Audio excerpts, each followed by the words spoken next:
CyberHub bunker and studio. You're tuning in to the CyberHub podcast. And now for your host and CISO, James Azar. Well, we're live. JJ, welcome to the show. Hey, James. So for those who don't know, welcome to the Practitioner Brief. It's September 9th, 2021, Thursday, wrapping up our week. Good morning, good evening to the lovely, magnificent, my co-host on the other side of cyber on Clubhouse. We do these every Monday and Thursday. In fact, we just did a room about 2 hours ago, wrapped up about an hour ago, and it was magnificent.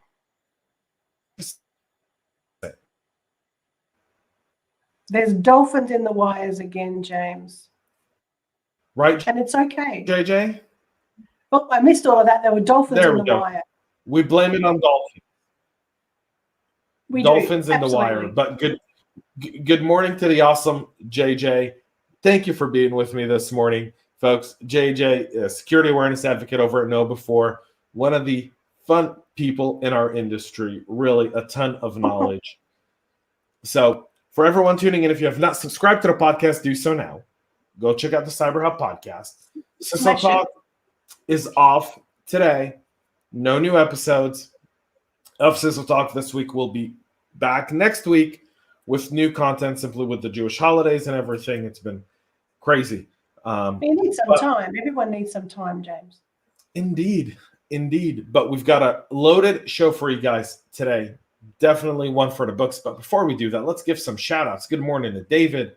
Marcia says Boom Dia. Is that Boom Dia? Boom Dia. I think that's, would that be Portuguese? Because I see the flag of Brazil. Morning, everyone. Love the cappuccino machine in the intro. Thank you. That's an espresso machine, making an espresso, kind of dripping it. By the way, I almost timed that video to the last drips of my espresso. So, David B., good morning to you. Eddie, good morning from awesome DFW. Are still having it live in Georgia. I will be live on a live podcast September 21st. If you're a CIO, CISO, director, VP, you want to attend the live podcast, just ping me. I'll send you the registration link. Also, Cyber Week Georgia. Go to cyberweekgeorgia.com to see that. Good morning, everyone. Now, this will be fun. Indeed, it will be. Good morning to Aaron and Marcia. That is Portuguese. I knew the flag gave it all away. Morning to Tori for being with us. Shout out to our awesome friends over at KnowBe4 and Ativo Networks for their support of the program. Folks, correct. Always grateful for their help. And now, without further ado, coffee cup cheers. What are you drinking this morning? I've got my lovely double espresso. What's in your KnowBe4 mug, JJ? Well, it's 10:30 p.m. here in Australia because I'm coming to you from the future. So it could be anything in my cup. Anything, because I wouldn't have coffee at this time of night.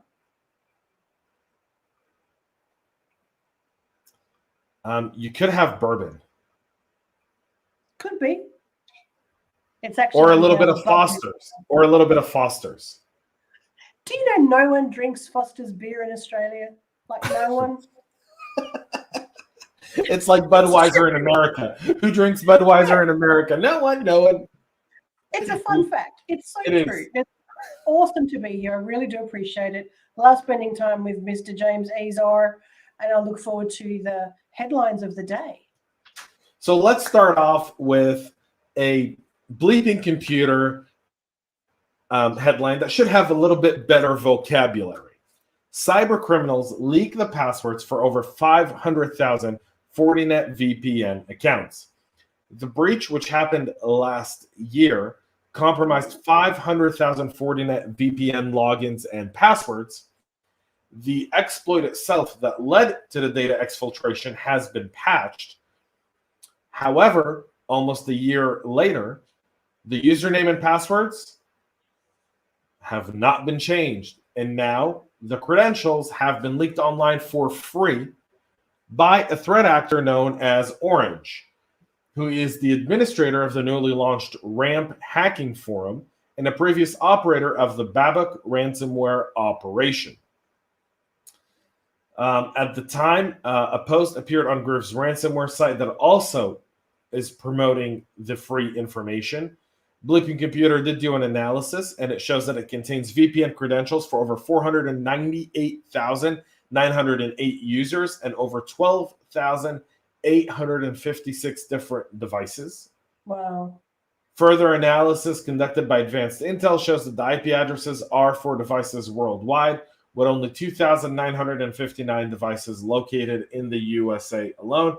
And if you see the SPY, it's a big one, and it's global in impact, with India, Taiwan, Italy, France, Israel, Mexico, and Brazil, and China being at the top of this list. So my first question, James, why would there not be a forced change of login details if you're aware of all of those credentials being leaked a year ago? So this is the story of the shoe repairman going barefoot. Right? Whenever we see an issue like this, the first logical thing to do is do a force credential change. It's hard to change usernames, so it's easier to change passwords. That's why the whole discussion around biometrics to me is pointless, because you can't change your biometrics, but you can change passwords. And so, kind of keeping that in play, you'd rather have passwords than anything else. But VPN server admins should essentially change your credentials and force a password change for everyone. That's a very smart thing to do and should be done. Why it's not done remains very interesting to me. Yeah. I don't know how to explain it any other way, JJ. It could have been avoided. Yep, You've had absolutely. 500,000 username and passwords. Give people 30 days to change it. Yeah. And if they don't, force it. Wow. That is really, you would think that an organization such as Fortinet would not bypass that logical first step. It's like if your house was broken into, you change the locks, for example. Your car was or broken if you broke up with your crazy ex, you would, and he still has, or she still has the key. Exactly. You would probably change the locks. But if they came back and you never changed the key, that's kind of on you. It is. I agree. This is, wow. That's fascinating. It would be interesting to see the fallout that occurs from the cyber community. We'll definitely see some very fun posts later today. Good morning to Chris, who's joining us. We'll move to our next story where where Zoho CRM confirms a zero-day authentication bypass. Zoho has already shipped an urgent pass for this vulnerability in its managed engine AD self-service, plus alongside it, a warning that the bug is already being exploited in attacks. This is tracked as CVE 2021-40539er. The security flaw is deemed critical as it could be exploited to take over a vulnerable system. The issue, according to Zoho, affects the REST API URLs and AD self-service plus and could be abused to achieve remote code execution. Technical details on the vulnerabilities have not been published as of yet. This is a critical issue. We're noticing indications of this vulnerability being exploited. CISO has issued a call to patch for all Zoho clients. It's being detected in the wild, it's actually being exploited. An integrated self-service password management and single sign-on solution, plus using Active Directories to create password policies, implement authentication techniques, and guess what? Enforce two-factor authentication. Who would have thunk it? Who would have thunk? So for those who don't know, if you don't use Zoho, competitor to Salesforce, competitor to HubSpot, a very, very big company, very mid-sized market play. So this vulnerability, by the way, does exist in a place where I'm going to go ahead and point it out right here. REST API, folks. REST API URLs. You know those URLs that never change. the certificates that are rarely updated, API security. It's going to be the downfall of our interconnected systems if we don't start to take it seriously. So, any thoughts on this one from you, JJ?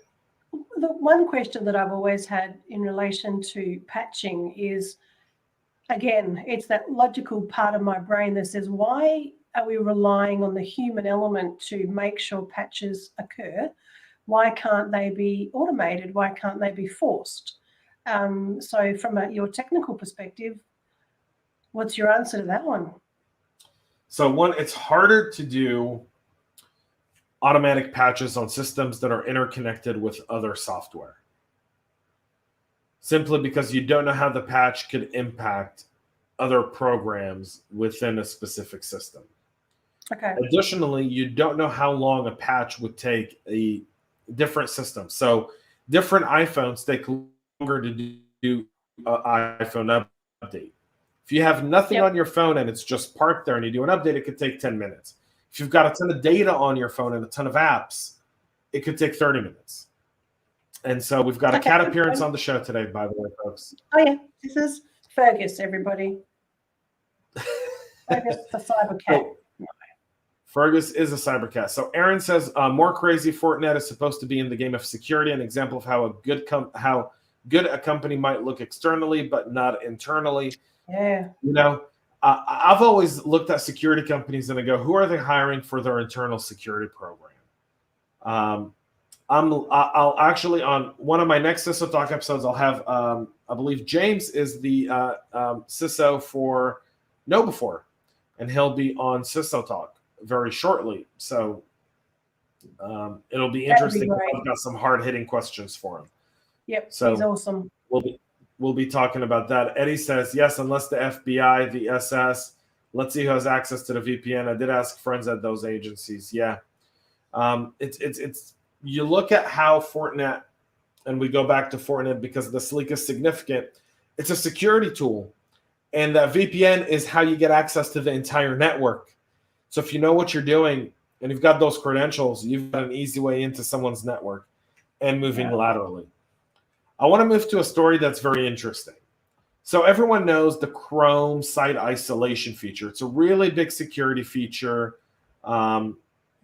It's really significant. It's something that they've been promoting quite a lot. Well, researchers from the lovely island of Australia, the great state of Israel, and right here in the US have actually successfully mounted a CPU side channel attack that can recover data from the Google Chrome or Chromium-based browsers protected by the site isolation feature. Chromium-based browsers include Brave, folks. They've named it spook.js. The discovery is related to Meltdown and Spectre, which were disclosed in January of 2018. These are CPU design flaws that could allow malicious code running on a processor to retrieve data, even from secure areas of a CPU.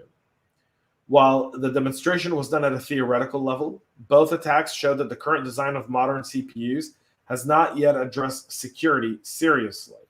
And that's significant because that's a piece of hardware and it's permanently embedded in your device.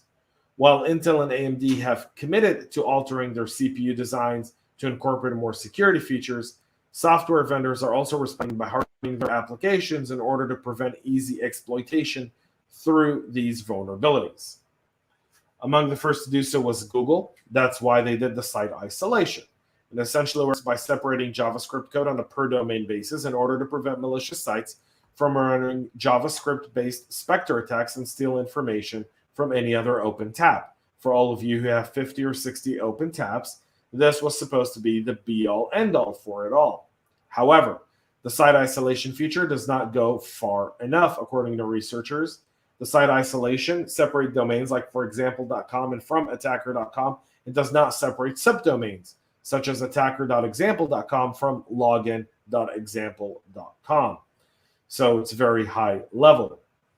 Spook exploited this hole in the site isolation design, which apparently Google knows, but about which it also can't do anything, since separating JavaScript code at the subdomain level would also cripple about 13.4 of all internet sites, the attacks of modern infrastructure, and new attacks.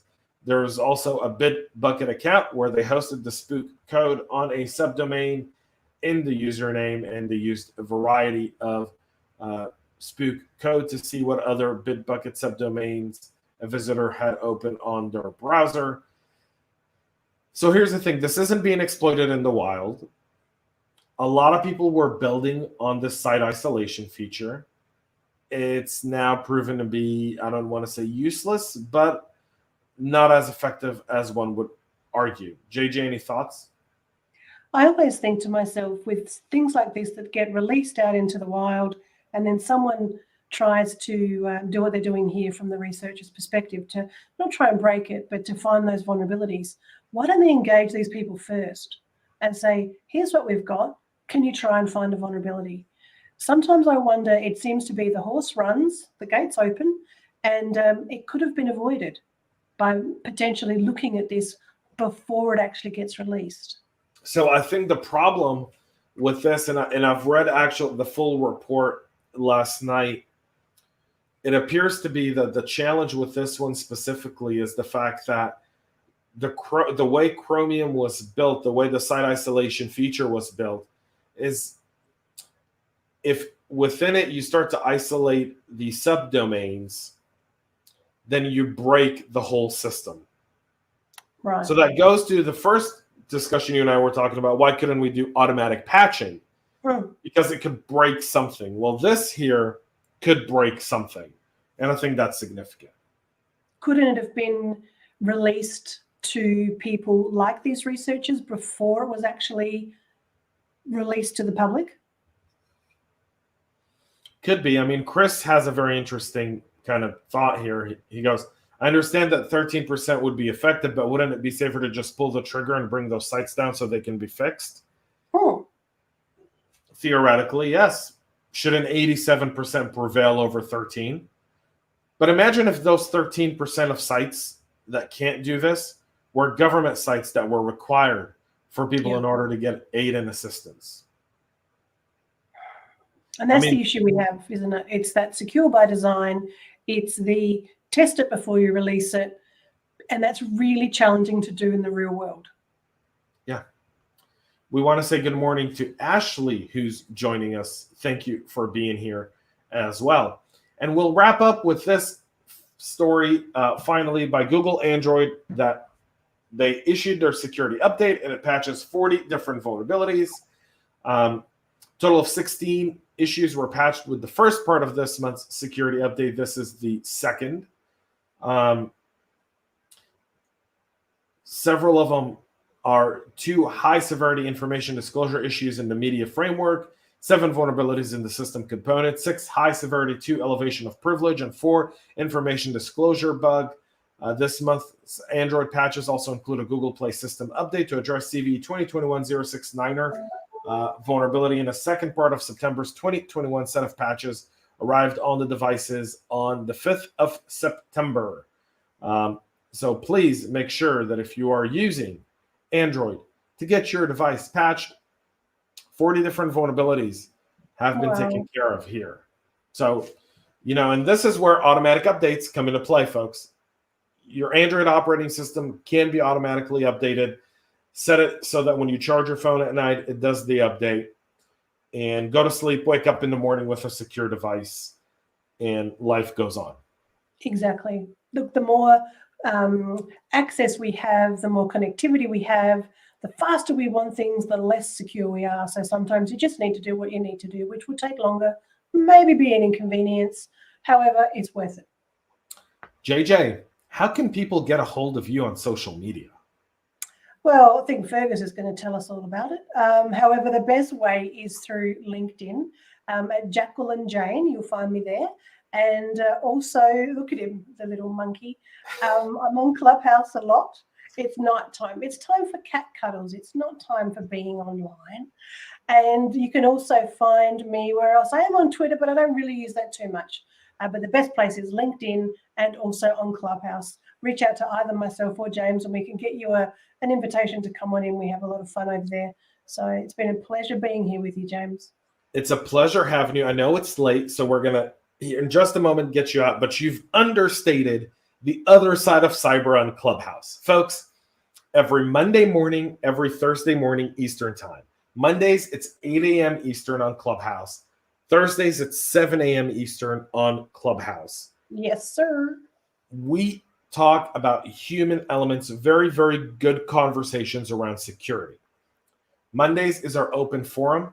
We do a lot of really, really cool stuff on Mondays. We talk about anything. This Monday, we talked about China's gaming law. Yep. This morning, we talked about cyberbullying, specifically with back to school. What kind of conversations should parents have with their kids? And every Thursday, we've got 4 topics. We go through them so that we talk about them every 4 weeks. Cyberbullying, dating scams and romance. We've got dolphins again. What am I for our other 2 topics where we freeze up and dolphins. Dolphins. We have parenting in an online world. Yes. Cyberbullying. Yes. The dating and the phishing stuff and the stalking. And the other one, what's the other one? I am going to go to Clubhouse and find out right now. I can't believe we don't know the topics of our own show. I just said it not that long ago. Yes, we are. What is it? No, look, my excuse is it's late. James has had coffee. I can't have coffee at this time of night, folks. I'm sure you can understand that. Privacy and social media.